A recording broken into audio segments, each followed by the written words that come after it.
Ibahum Europe. Kí ló máa ṣẹlẹ̀ sí wa ń sìn? Candy, get the hell up, you piece of shit.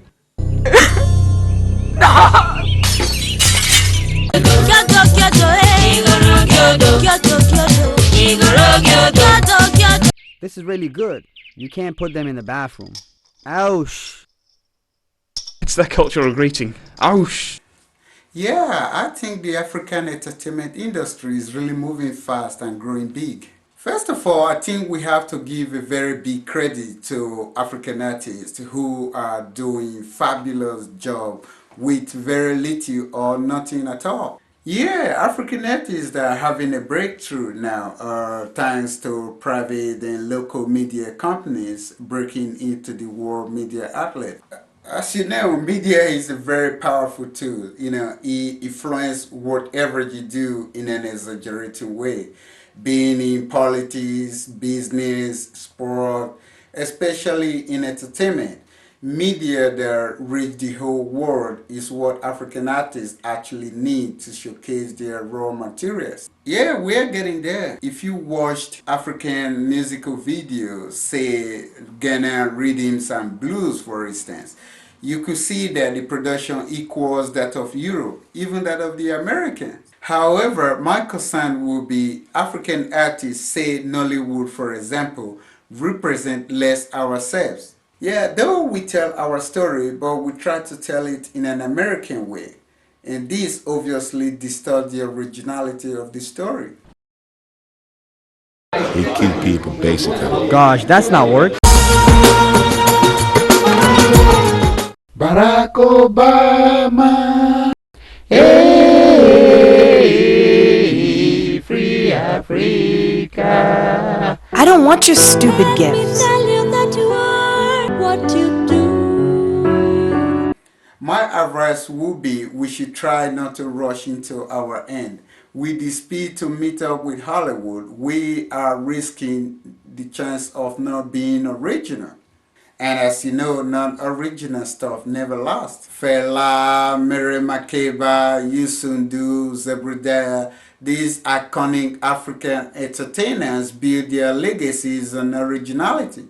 Well, I see myself more as a writer, and future works are gonna be behind the camera rather than being in front of the camera.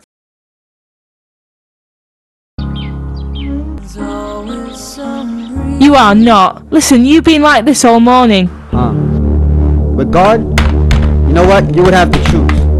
Living in this fucking wheelchair or pick your ass up and start living the... What actually prompted me into making this movie is when I started getting involved in the issues of Africans and Africans in diaspora. I wrote a book about the issues, and this Italian journalist called me in and said, I like your story, we could make a film on it.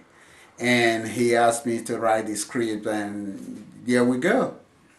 The dubbing of the film into English was really difficult because the film was shot originally in Italian. Yeah, there's a lot of Nollywood actors, producers and directors that I would really like to work with in the future. I think the way forward for African entertainment is to have a good distribution channel, which we don't have at the moment.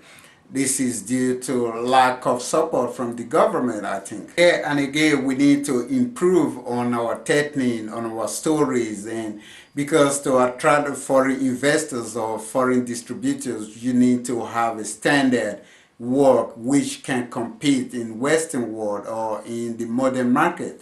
So we still have a long way to go, but we're getting there. Tell me one thing. How much will you remember the one you love? Forever.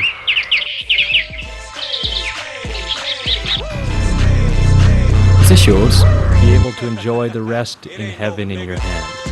Merciful Father, we dedicate this.